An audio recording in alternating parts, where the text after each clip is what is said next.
प्यारे विद्यार्थियों, काव्य क्लासेज के ऑनलाइन मंच पर मैं डॉक्टर मनोज जैन आपका हार्दिक अभिनंदन और स्वागत करता हूं। आज हम बात करेंगे भाषा की।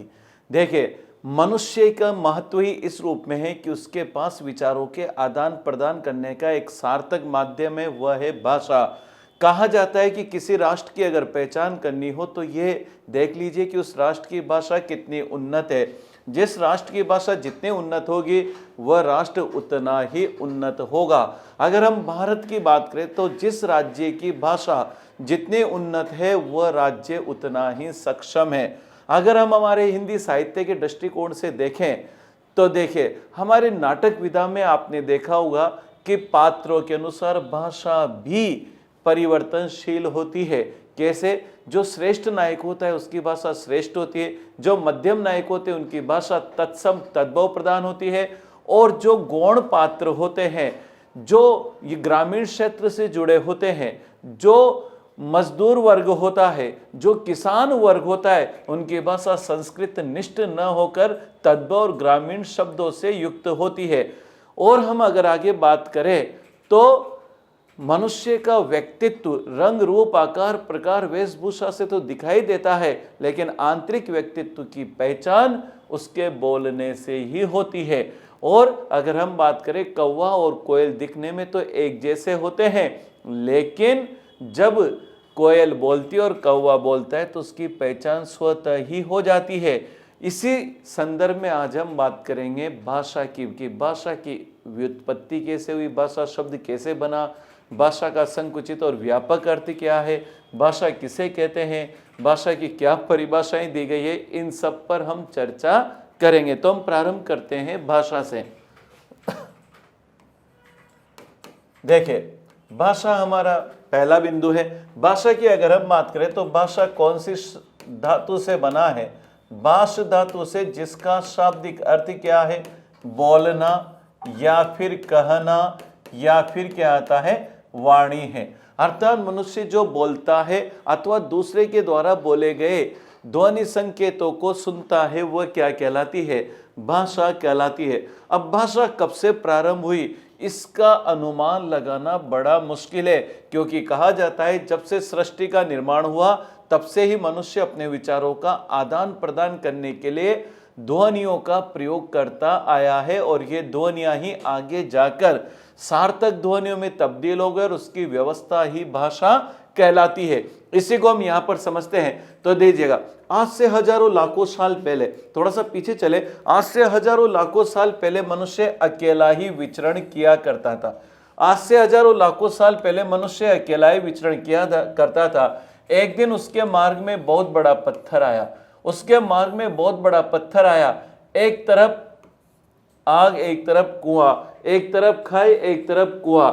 अगर हम यहाँ पर देखें तो ये आदमी पार जाना चाहता है, लेकिन कुआं, आग, खाई, ये स्थितियां हैं। कैसे आगे बढ़े? तो इसने बहुत प्रयास किया इस पत्थर को धक्का मारने का, लेकिन ये पत्थर आगे नहीं बढ़ पाया। तो फिर उसने क्या किया? उसने सोचा क्या करूं? तो उसे दूर एक व्यक्ति और दिखाई दिया। दूर एक व्यक्ति और दिखाई दिया। अब दूर खड़े हुए व्यक्ति को हम दो तरीके से बुला सकते हैं, या तो संकेतों से, लेकिन संकेत ज्यादा दूर तक नहीं जा सकते। आप कक्षा में अगर पीछे के विद्यार्थी से संकेत कहें तो वो समझ ही नहीं पाता है। अगर बड़ी कक्षा हो तो हम क्या करते हैं? आवाज लगाते हैं। तो बताओ, ये हजारों लाखों साल पहले, यूं कहा जाए कि आज से हजारों लाखों करोड़ों साल पहले आदिम मानव की भांति जीवन यापन किया होगा, तो आज की जैसी भाषा तो होगी नहीं। तो इसने पुकारने के लिए आवाज लगाई होगी, ही ऐसे पुकारा होगा। अब इसने इसको पुकारा, पुकारने के लिए क्या निकाली? ध्वनि। ध्वनि इस तक पहुंची, ये दौड़कर आया। दोनों ने मिलकर विचारों का आदान प्रदान किया। किसके माध्यम से किया? ध्वनि के माध्यम से। और दोनों ने मिलकर क्या किया? दोनों ने मिलकर इस पत्थर को, इस बाधा को क्या कर दिया? हटा दिया। दोनों ने हटा दिया। तो क्या चीज निकल कर आई कि दोनों ने विचारों का आदान प्रदान करने के लिए जिस ध्वनि का प्रयोग किया, ये ध्वनि ही क्या कहलाती है? भाषा कहलाती है। लेकिन अगर आज के संदर्भ में कहें तो ये ध्वनि क्या होनी चाहिए? सार्थक ध्वनियों का समूह, भाषा कहलाता है। तो यहां पर विचारों का आदान प्रदान करने के लिए जिस साधन का प्रयोग किया, बताए वो साधन क्या कहलाता है? भाषा कहलाता है। अब देखिए क्या आया, इन्होंने क्या महसूस किया, दोनों व्यक्तियों ने महसूस किया कि अगर हम समूह में रहेंगे तो काम आसानी से हो जाएगा।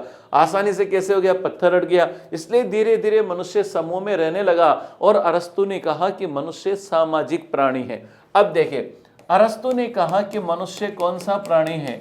सामाजिक प्राणी है। मनुष्य कौन सा प्राणी है? सामाजिक प्राणी है। ये यहां पर आया, किसने कहा? अरस्तु ने कहा। तो यहां पर अरस्तु ने कहा कि मनुष्य कौन सा प्राणी है? सामाजिक प्राणी है। अब बताइए समाज में रहता है मनुष्य तो क्यों रहता है? मतलब से रहता है कि बिना मतलब से रहता है? मतलब से। हम यहाँ खड़े हैं और आप वहाँ मोबाइल में पढ़ रहे हैं तो हम मतलब से हैं। या कैमरामैन काम कर रहा है तो मतलब से है। बताओ आपकी दहलीज पर अगर गाय आ रही है तो मतलब से है। हम माता पिता के साथ रहते तो मतलब से और आवश्यकताओं से रहते हैं। ये व्यक्ति इसके पास आया मतलब से, इसने इसको हवा लगाए मतलब से। इसलिए यहां पर हम देखें कि हम सामाजिक प्राणी क्यों बने, तो सामाजिक प्राणी बने किसके लिए? आवश्यकताओं की पूर्ति करने के लिए।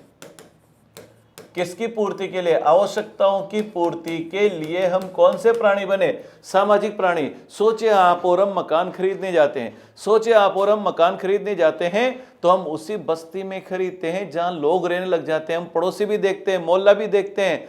क्यों? क्योंकि हमारा विकास उसी समाज में होना है। जितने में हम प्लॉट लेने की सोच रहे हैं उतने पैसे में तो गांव में खेत आ जाए, लेकिन हमें खेत में नहीं रहना है, हमें समाज में रहना है। हम खेत में अकेले जीवन यापन कर सकते हैं, लेकिन अगर हमें बालक का, परिवार का विकास करना है तो हमें समाज में आना ही पड़ता है। होली त्योहार या पारिवारिक संबंध अगर ये नहीं हो तो समाज के बिना मानव जीवन का विकास नहीं हो सकता।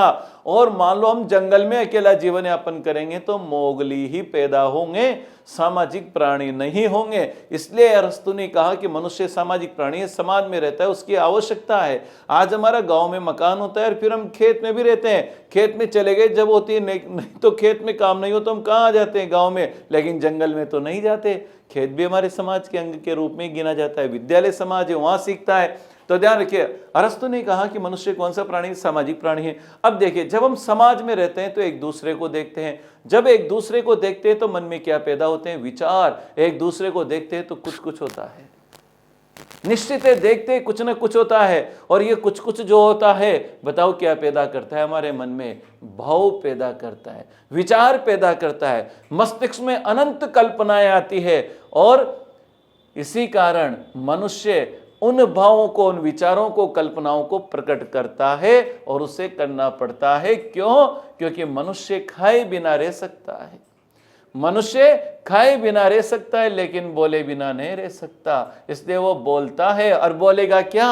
जो उसने मन में जो विचार आए, मस्तिष्क में जो कल्पनाएं आई, उनको प्रकट करता है। तो ध्यान रखिए अरस्तु ने कहा कि मनुष्य एक सामाजिक प्राणी है, जीवन यापन करता है, समाज में रहता हुआ। जो समाज के लोगों को, एक दूसरे को देखता है तो उसके मन में कुछ भाव पैदा होते हैं और इन भावों का विचार विनिमय करने के लिए, अपने विचारों का आदान प्रदान करने के लिए जिन सार्थक ध्वनि प्रतीकों का प्रयोग करता है वही क्या कहलाती है?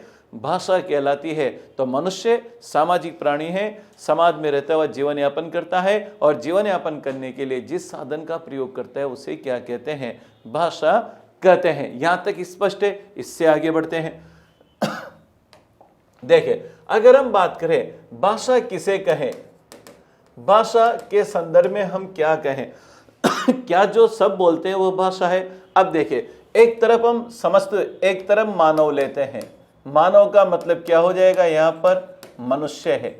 एक तरफ मनुष्य और मानव को लेते हैं और एक तरफ क्या लेते हैं? मानवेतर प्राणी। मानवेतर प्राणी कौन होते हैं? अर्थात मनुष्यों से भिन्न, चाहे वो बंदर हो, चाहे कुत्ता हो, चाहे बिल्ली हो, चाहे मधुमक्खी हो, अन्य मानव से इतर अर्थात मानव के अलावा जो प्राणी हैं। अब देखिए जब हम भाषा विज्ञान को पढ़ते हैं तो हम किसकी भाषा को पढ़ते हैं? मानव की भाषा को पढ़ते हैं कि मानवेतर प्राणी को पढ़ते हैं? तो ध्यान रखिए अगर हम देखें तो पशु पक्षी भी बोलते हैं। कौन बोलते हैं? पशु पक्षी भी बोलता है। आपने देखा होगा एक कुत्ता होता है, बताओ कुत्ता क्या करता है? भौंकता है। यहां पर आप देखिएगा। अब यहां पर क्या हुआ? लोग कहते हैं कि सर ध्वनि तो कुत्ता भी निकालता है, कोयल कूकती है, बताओ पपीहा भी बोलता है, यहां पर पपीहा भी प्यूं प्यूं करता है, मक्खियां भी। तो यहां पर अगर हम देखें तो जानवर की भी अपनी क्या होती, ध्वनियां होती है। क्या हम उसे भाषा में पढ़ेंगे कि नहीं पढ़ेंगे? अब देखिएगा, मानवेतर प्राणी अपने विचारों का आदान प्रदान अपनी भाषा में निश्चित संकेतों से कर सकते हैं, लेकिन उन संकेतों का क्या नहीं हो सकता, अध्ययन नहीं हो सकता, उनका विश्लेषण नहीं हो सकता, उनकी क्या नहीं हो सकती, व्याख्या नहीं हो सकती। इस कारण मानवेतर प्राणियों की भाषा का अध्ययन भाषा विज्ञान में नहीं किया जाता है, भाषा विज्ञान में नहीं किया जाता है।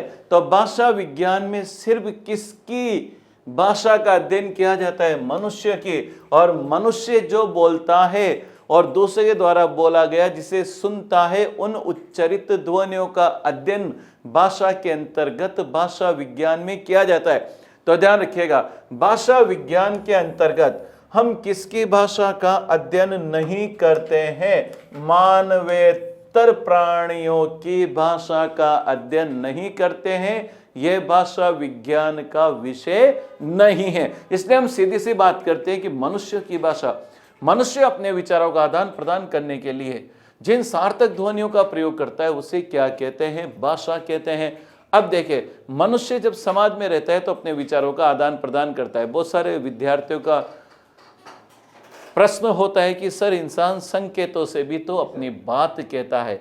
बिल्कुल, संकेतों से भी अपनी बात कहता है, लेकिन सर्वश्रेष्ठ वह है जो वाचिक है। अब देखिए, मनुष्य अपने विचारों का आदान प्रदान करता है, इशारों से करता है, संकेतों से करता है, बहुत सी बार हम स्पर्श से भी कह देते हैं। इस आधार पर हम 5 इंद्रियों के माध्यम से हम अपने विचारों का आदान प्रदान कर सकते हैं।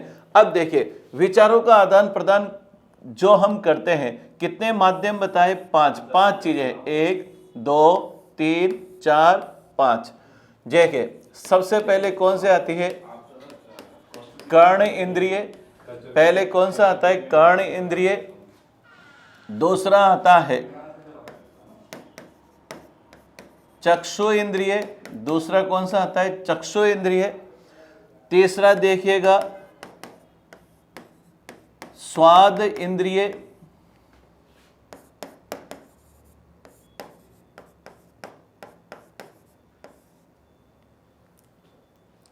तो देखिए, क्या हो गया? क्या हो गया? कान हो गया। बताओ क्या हो गए? आंखें हो गई। बताओ नाक हो गया। बताओ स्वाद हो गया। और एक आइए कौन सी? स्पर्श इंद्रिय। ये 5 चीजें हैं। इन 5 ज्ञानेंद्रियों के माध्यम से, इन 5 ज्ञानेंद्रियों के माध्यम से हम अपने मनोभावों को प्रकट कर सकते हैं। लेकिन इनमें से प्रकट कर सकते हैं और ग्रहण कर सकते हैं, लेकिन इनमें सर्वोपरि स्थान किसका है? इनमें सर्वोपरि स्थान किसका है? कर्ण इंद्रिय का। यह है महत्वपूर्ण, सर्वाधिक महत्वपूर्ण है। ये क्या चीज है? सर्वाधिक महत्वपूर्ण है। क्यों? जो हमने बोला तो किसी ने सुना, अब सुनेगा किससे? कान से। कर्ण इंद्रिय, ये सबसे इंपॉर्टेंट चीज है, इसमें किसी प्रकार का भ्रम नहीं होता। तो वह कौन सी ज्ञान इंद्रियां हैं? वह कौन सी ज्ञान इंद्रिय है जिससे हम सर्वाधिक सीखते हैं? तो बताओ, भाषा हम सर्वाधिक किससे सीखते हैं? कर्ण इंद्रिय से। इसलिए मनुष्य प्राणियों के लिए भाषा जन्मजात नहीं होती, वह कर्ण के द्वारा सीखता है, अनुकरण से सीखता है। दूसरा अगर हम बात करें चक्षु इंद्रिय, कौन सा आता है? चक्षु इंद्रिय। ये इसके बाद का स्थान है, ये पहले नंबर पर आया, दूसरा आया। चक्षु इंद्रियों की अगर हम बात करें तो क्या होता है? आपने सुना होगा, बिहारी ने कहा है, भरे भुवन में करत है नैनन ही सो बात। भरे भुवन में करत है नैनन ही सो बात। बताओ, इशारों में हम बात भी कह जाते हैं, समझ ही गए होंगे आप। यो बताओ, ये सब क्या है? चक्षु इंद्रिय। इनसे भी हम बात कह सकते हैं, लेकिन क्या किसी भाषा वैज्ञानिक ने, सोचिए, क्या किसी भाषा वैज्ञानिक ने कभी आपको बताया बस इस आंख से ऐसा करोगे तो इसका मतलब ये होगा, 1 आंख 2 आंख, ऊंचा नीचा, कुछ ये नहीं सिखाया ना किसी भाषा विज्ञान की पुस्तक में? आपने तो नहीं पढ़ा ना। तो फिर क्या पढ़ा? कर्ण इंद्रिय, जो सुनते हैं उन ध्वनियों का क्या अर्थ है? वह तो चक्षु इंद्रिय होता है। इससे भी हम अपनी बात कह सकते हैं। बताए। इसके बाद में हम बात करें तो यहां पर हमारे पास जो आता है स्पर्श इंद्रिय है। तीसरे नंबर पर अगर हम बात करें तो स्पर्श इंद्रिय होता है। बताओ, छू कर मेरे मन को, आता है, आपने सुना है। बताओ, छू कर भी हम अपने मन की बात कहते हैं। बताओ, आपने देखा होगा एक छोटे बच्चे को हम सिखाते हैं गुड टच बैड टच, देखा होगा विद्यालय में आजकल बच्चे को सिखाया जाता है, कोई तेरे हाथ लगाता है तो उस हाथ लगाने के से स्पर्श होता है, उस स्पर्श से पता लग जाता है कि सामने वाला क्या कहना चाहता है। यही चीज हम देखते हैं। तो स्पर्श भी हमारा क्या है, विचार विनिमय का एक साधन हो जाता है। तो यहां पर स्पर्श हो गया, तो ये स्पर्श भी संकेत का कार्य कर जाता है। तो स्पर्श हो गया। तो स्पर्श के बाद आता है दो चीजें, जैसे गंध है और स्वाद है। इनको हम चौथे और पांचवें नंबर पर ले सकते हैं। देखो, सबसे ऊपर स्थान किसका है, कर्ण का, दूसरा चक्षु का, तीसरा ये चौथे पांचवें दोनों लगभग एक जैसे हैं। समझे, गंध इंद्रिय का मतलब हम क्या कहते हैं, अगर हम पूर्व निर्धारित कर ले, कोड डिकोड कर ले, पूर्व निर्धारित कर ले, तो हम उससे कहेंगे अगर तुझे वहां पर अगर बदबू आ रही हो तो समझ जाना वो रुकने लायक स्थान नहीं है, और अगर सुगंध आ रही हो तो तू आगे बढ़ जाना। बताओ, संकेत हो गया, उसको मिल गया ना।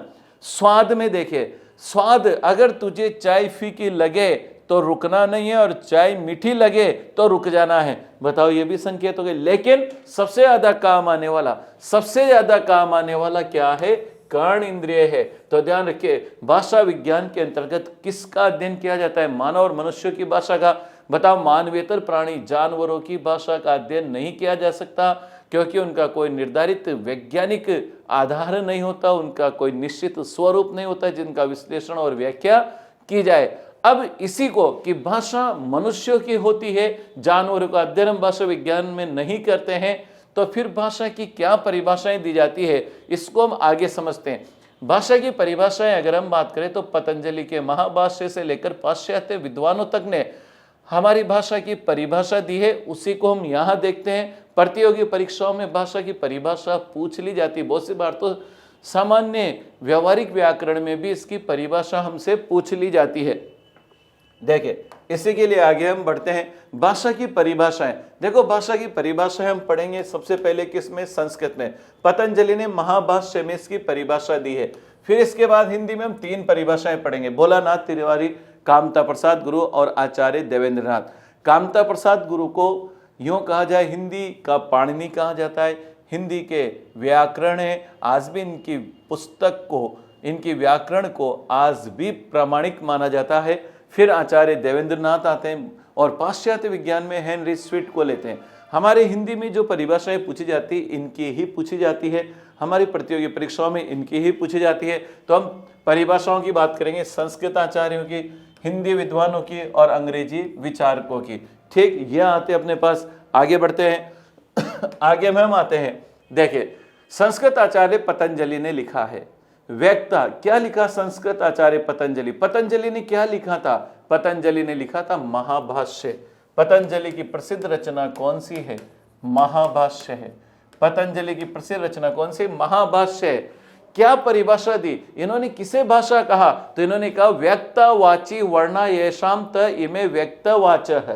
क्या कहा, व्यक्तवाची वर्णा येषाम त इमे व्यक्तवाचः, अर्थात जो वाणी में व्यक्त होती है, जो वाणी में व्यक्त होती है उसे भाषा कहते हैं। वाणी में अर्थात ध्वनि से जो व्यक्त हुआ, न संकेत को इन्होंने कहा, न स्पर्श को कहा, इन्होंने किसी को भी भाषा नहीं माना। तो किसको माना, जो मनुष्य व्यक्त करता है, जिसे सामने वाला कर्ण से ग्रहण करता है, कानों से ग्रहण करता है, वही क्या है, भाषा है। तो संस्कृत आचार्य पतंजलि ने लिखा महाभाष्य में, व्यक्ता वाची वर्णा येषाम त इमे व्यक्त वाचः, अर्थात जो वाणी में व्यक्त होती है उसे भाषा कहते हैं। आगे बढ़ते हैं, हिंदी विद्वानों के द्वारा दी गई परिभाषाएं। देखिए, अगर हम बात करें तो पहला नाम आता है भोलानाथ तिवारी। भोलानाथ तिवारी की पुस्तक का नाम है भाषा विज्ञान। भाषा विज्ञान शीर्षक पुस्तक में भोलानाथ तिवारी की पुस्तक का प्रारंभ ही भाषा से होता है। तो भोलानाथ तिवारी ने क्या कहा, देखे भाषा उच्चारण अवयव से क्या कहा उन्होंने, यहां पर आप देखिए, भाषा उच्चारण अवयव से उच्चरित। उच्चारण अवयव, किसके उच्चारण अवयव? जानवरों के, प्राणियों के, कि मनुष्यों के? मानव के उच्चारण अवयव से उच्चरित।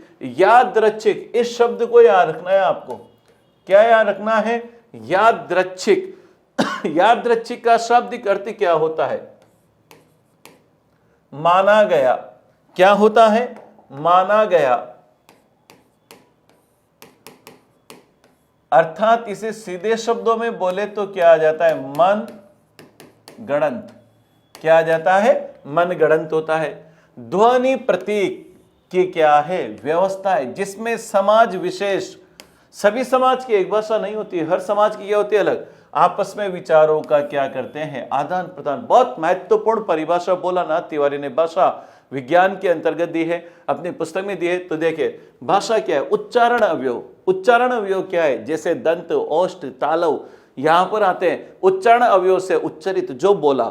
यादृच्छिक, मनगढ़ंत, जो हमने बना लिया। भाषा, भाषा जो होती है उसके जो शब्द होते हैं मनगढ़ंत होते हैं। हम आम बोलते हैं, कोई मैंगो बोलता है, कोई क्या बोलता है, चीज तो एक ही है, लेकिन वो प्रतीक जो है वह हमने बना लिए, इच्छा के अनुसार बना लिए।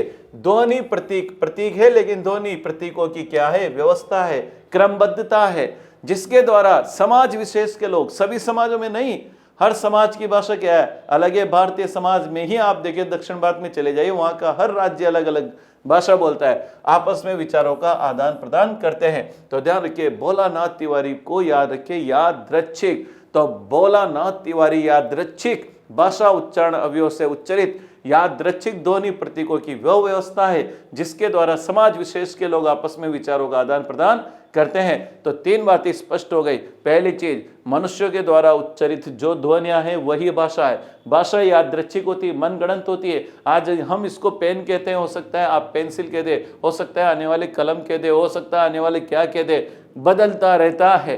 ध्वनि प्रतीक व्यवस्था है, क्रमबद्ध है, कर्ता कर्म क्रिया का निर्धारण है, जिसके द्वारा समाज विशेष के लोग, समाज विशेष क्यों कहा गया? क्योंकि प्रत्येक समाज की भाषा अलग अलग होती है। देखिए, हिंदी के व्याकरण कामता प्रसाद गुरु क्या कहते हैं?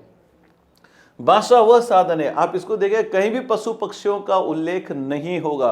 कामता प्रसाद गुरु क्या कहते हैं? भाषा वह साधन है जिसके द्वारा मनुष्य अपने विचार दूसरों पर भली भांति प्रकट कर सकता है और दूसरे के विचारों को स्वयं स्पष्टतया समझ सकता है।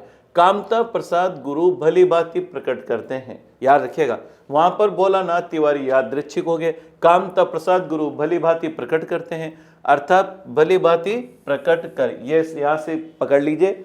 तो भाषा वह साधन है, भाषा वह साधन है जिसके द्वारा मनुष्य अपने विचार दूसरों पर भली भांति प्रकट कर सकता है और दूसरे के विचारों को स्वयं स्पष्टतया समझ सकता है।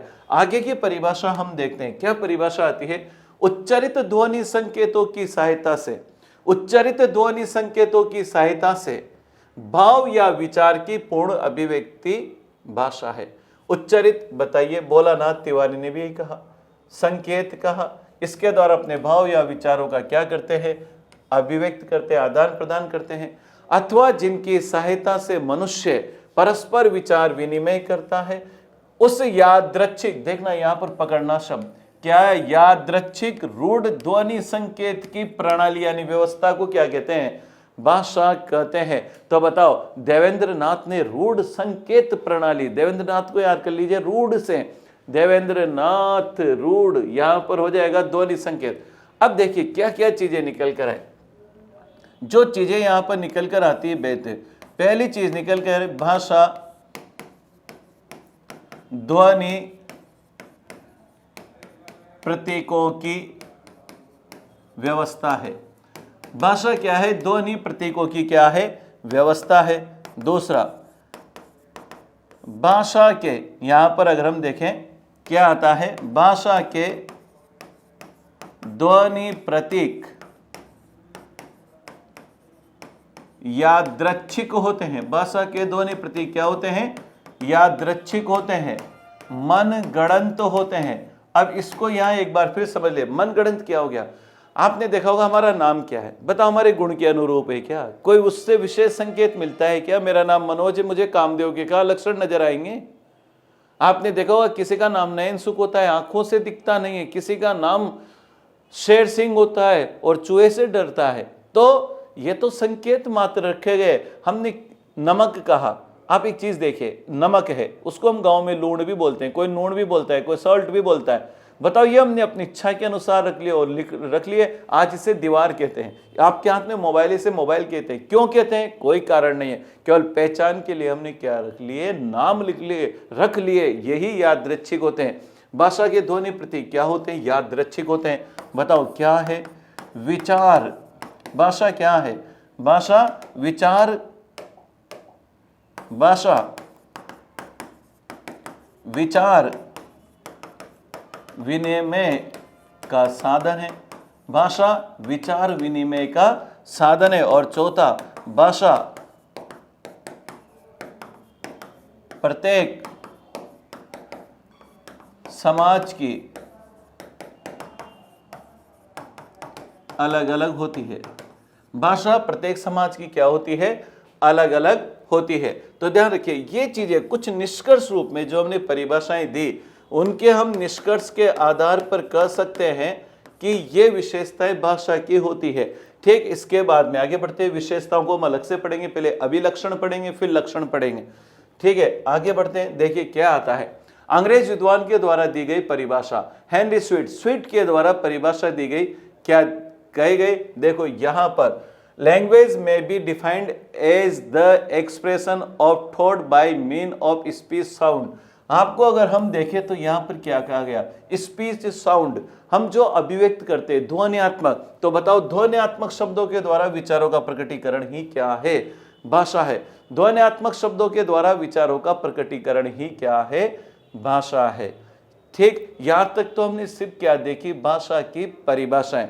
अब ऐसी कौन सी चीजें हैं जो हमें पशु पक्षियों की, ऐसी कौन से लक्षण हैं जो मानवों की भाषा पशु पक्षियों से अलग हो जाती है? तो यहां पर हम बात करते हैं भाषा के अभिलक्षण। ठीक है, इसी में आते हैं, देखिएगा, भाषा के अभिलक्षण। भाषा के अभिलक्षण का मतलब क्या होता है? भाषा के अभिलक्षण का मतलब है, अर्थात वह विशेषताएं जो एक वस्तु को दूसरी वस्तु से अलग करती है। यहां पर अभिलक्षण का तात्पर्य एक वस्तु को दूसरी वस्तु से अलग करने वाली विशेषता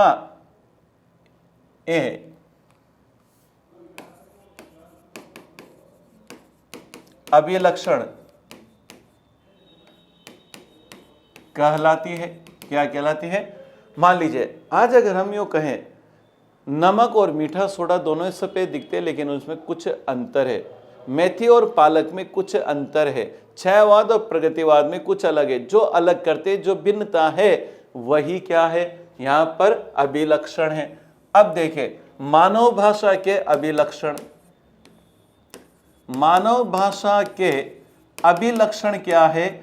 जो उसे प्राणेतर भाषाओं से, मानवेतर भाषाओं से अलग करती है। मानव भाषा के अभिलक्षण जो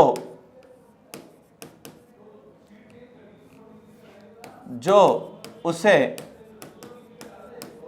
मानवेतर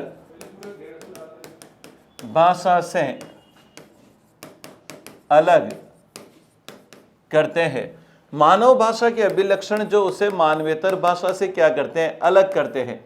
ऐसे कौन कौन से लक्षण हैं जो उसे मानवेतर भाषा से अलग करते हैं? ऐसी कौन सी विशेषताएं निकल कर आती है जिसके कारण मनुष्य की भाषा और मानवेतर भाषा अर्थात पशु पक्षियों की भाषाओं में अंतर आ जाता है? उन्हीं को हम यहां पर समझते हैं। देखिए, पहली क्या विशेषता निकल कर आती है? पहली विशेषता है यादृच्छिकता। बताओ क्या निकल कर आती है? पहली विशेषता देखिए, यादृच्छिकता। यादृच्छिकता, इसका मतलब क्या होता है? इसका मतलब होता है मनगढ़ंत, मनगढ़ंत या मन से माना हुआ। अब देखिए भाषा क्या होती है? यादृच्छिक होती, जिसे हम मान लेते हैं, जिसे हम मन से स्वीकार कर लेते हैं या हमने बनाया है। देखिए पशु पक्षी अपने मन से कुछ भी नहीं बनाते, उनकी भाषा जन्मजात होती है। ये अच्छी तरह से याद रखिएगा, पशु पक्षियों की भाषा जन्मजात होती है, वह अनुकरण से नहीं सीखते हैं। जबकि हम क्या करते हैं? आवश्यकता के अनुसार नए शब्दों का निर्माण भी कर लेते हैं। आज अगर हम बात करें, हमारे माता पिता ने मोबाइल शब्द नहीं सुना था, हमारे माता पिता ने मोबाइल शब्द नहीं सुना था, हमने मोबाइल शब्द को बना लिया। ऐसे आप देखिए आधुनिक काल में अगर हम बात करें तो हमने हजारों लाखों शब्द यूट्यूब फेसबुक जैसे शब्द हमने बना लिए। बताओ ये कहां से आए? ये सब यादृच्छिक थे, हमने अपनी इच्छा के अनुसार बना लिए और धीरे धीरे ये रूढ़ होते चले गए। यही चीज हमें जानवरों से, मानवेतर भाषाओं से अलग करती है हमारी भाषा को, कि हमारी भाषा में क्या पाई जाती है? यादृच्छिकता पाई जाती है। और ये विशेषता जानवरों में नहीं पाई जाती। जानवर वही भाषा हजारों साल से बोलते आ रहे हैं, वही ध्वनियों का प्रयोग करते आ रहे हैं जो होता आया है, उनमें कहीं भी यादृच्छिकता नहीं पाई जाती। कुत्ते आज भी भौंकते हैं, उन्होंने किसी नए शब्द का इजाद नहीं किया है। इसलिए यहां पर क्या आती है? यादृच्छिकता। यादृच्छिकता अर्थात मन से मानी हुई चीज। दूसरा आता है सृजनात्मकता। दूसरा बिंदु देखो, यादृच्छिकता है, सृजनात्मकता, नवीनता, मौलिकता। इसका अर्थ अगर हम देखें तो क्या आता है? नवीनता और मौलिकता आता है। सृजनात्मकता का मतलब क्या है? मैंने आपसे कहा कि यादृच्छिकता का मतलब है मन से माना हुआ, मन से हम अपने अनुसार बना सकते हैं। हमने नया शब्द बना लिया, बताओ ये क्या है? सृजनात्मकता है। ये सृजनात्मकता हमें जानवरों में या मानवेतर किसी पशु पक्षी में देखने को नहीं मिलती। यही सृजनात्मकता हमें, हमारी भाषा को अन्य प्राणियों की भाषा से क्या करती है? अलग करती है। इसलिए हमारी भाषा का वैज्ञानिक अध्ययन किया जाता है, तार्किक विश्लेषण किया जा सकता है, लेकिन जानवरों की भाषा का तार्किक विश्लेषण नहीं किया जा सकता। तीसरा बिंदु आता है, तीसरा है अनुकरण ग्राह्यता। देखिए मनुष्य की भाषा, मनुष्य भाषा को अनुकरण से सीखता है। जानवर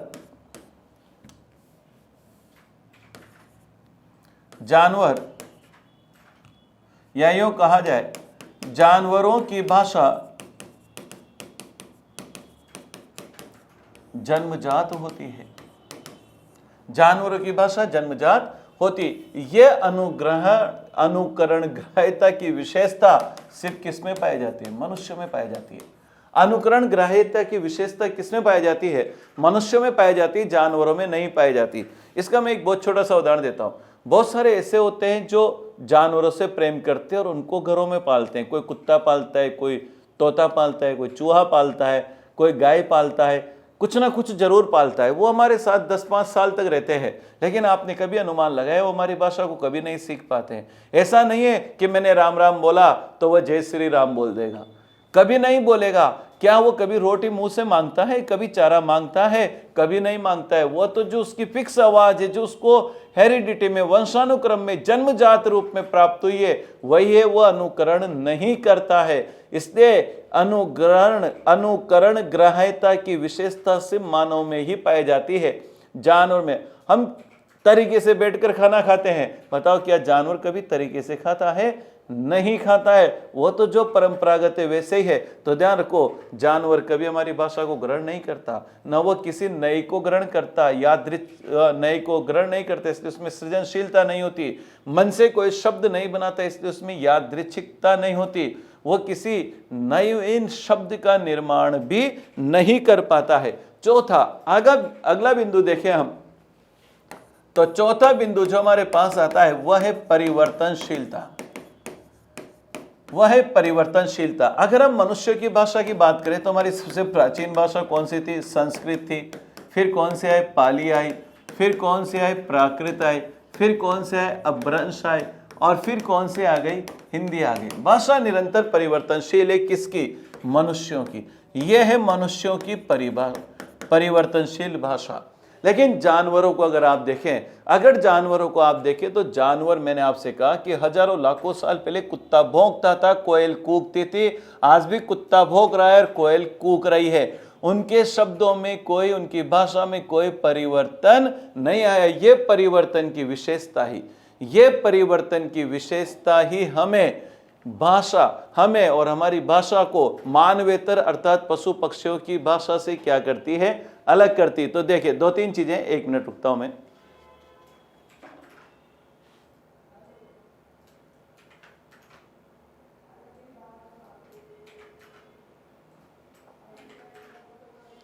चले यहां तक आया, अगला देखते हैं। देखिए हमारे पास और क्या विशेषता आती? एक विशेषता देखिएगा, विविक्तता। और छठी विशेषता हम लेते हैं द्वैतता। विविक्तता का मतलब क्या होता है, इसको आप यहां पर समझिएगा। हमारी भाषा के अनेक स्तर होते हैं। हमारी भाषा के क्या होते हैं? अनेक स्तर होते हैं। अनेक उसमें क्या पाई जाती? इकाइयां पाई जाती है, अर्थात उसके अनेक आधार होते हैं, अनेक विभिन्नताएं पाई जाती। हमारी भाषा अर्थात मानवों की भाषा के अनेक घटक होते हैं। क्या होते हैं? अनेक घटक होते हैं। कैसे होते हैं? जैसे मान लीजिए वर्ण, वर्ण से क्या बन गया? शब्द, शब्द से क्या बन गया? वाक्य। इस तरह से अनेक घटक पाए जाते हैं। लेकिन जानवरों की भाषा में, पशु पक्षियों की भाषा में विविक्तता नहीं पाई जाती। शब्द याद रखिएगा, विविक्तता, यह शब्द आपको भ्रमित कर सकता है जिन्होंने नहीं पढ़ा हो, यह ध्यान रखिएगा। अब आता है हमारे पास द्वैतता। बताओ मानव भाषा में क्या पाई जाती है? मानव भाषा में द्वैतता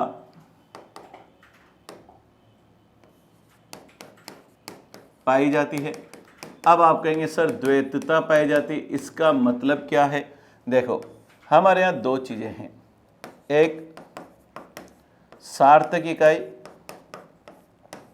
और एक निरर्थक इकाई। एक सार्थक इकाई और एक निरर्थक इकाई। वर्ण जो होते हैं उनको आप देखिएगा, वर्ण से ही, वर्ण जैसे हमने क्या लिखा? र लिखा, आ लिखा, म लिखा, अ लिखा। ये क्या है? निरर्थक इकाइयां हैं। ये क्या है? निरर्थक। लेकिन भाषा में द्वैतता, द्वैतता का मतलब 2। अब इनसे क्या बन जाएगी? सार्थक इकाइयां बन जाएगी। बताओ राम क्या बन गया? शब्द बन गया। यहां पर राम क्या बन गया? शब्द बन गया। राम पुस्तक पढ़ रहा है, ये वाक्य बन गया। तो इस तरह से अगर हम देखें तो मानव भाषा में द्वैतता पाई जाती है, लेकिन ऐसी विशेषता हमें पशु पक्षियों की भाषा में नहीं पाई जाती। तो हम यहां पर थोड़ा सा पीछे चलते हैं, देखें क्या क्या विशेषताएं पाई जाती है। इन विशेषताओं को अगर आप देखें, भाषा के अभिलक्षण जो इसे मानव की भाषा को पशु पक्षियों से अलग करते हैं, तो पहली चीज है यादृच्छिकता होती है, दूसरी सृजनात्मकता होती है। फिर आगे बढ़े तो तीसरी चीज अनुकरण ग्राह्यता होती है, चौथी परिवर्तनशीलता पाई जाती है, पांचवा अगर हम देखें विविधता पाई जाती है, अर्थात इसके विविध घटक होते हैं, बहु घटक होते हैं। विविधता अगर यहां पर हम शब्द लिख दें तो अगर बोलने लगो तो बहु घटक होते हैं। द्वैतता पाई जाती, 2 तरह की हम यहां विशेषता। ये द्वैतता से मतलब है सार्थक इकाई और निरर्थक इकाई। सार्थक इकाई में शब्द वाक्य आ जाते हैं, निरर्थक इकाई में वर्ण आ जाते हैं। ये वर्ण ही सार्थक इकाइयों का निर्माण करते हैं, निरर्थक इकाइयां ही सार्थक इकाइयों का निर्माण करते हैं। तो देखिए ये तो है सिर्फ भाषा, जिसे हमने भाषा को समझने का क्या किया? प्रयास किया। ऐसे कौन से अभिलक्षण हैं जो मनुष्यों की भाषा को, ऐसी कौन सी विशेषता है जो मनुष्यों की भाषा को पशु पक्षियों से क्या करती है? अलग करती है। यह तो हमने आज भाषा के संदर्भ में जाना। अगली कक्षा में हम बात करेंगे भाषा की विशेषताएं। अगली कक्षा में हम बात करेंगे भाषा की विशेषताएं और उनको जानने की कोशिश करेंगे कि इन विशेषताओं की क्या विशेषता है। तब तक के लिए मैं डॉक्टर मनोज जैन आपसे अनुमति चाहूँगा। धन्यवाद।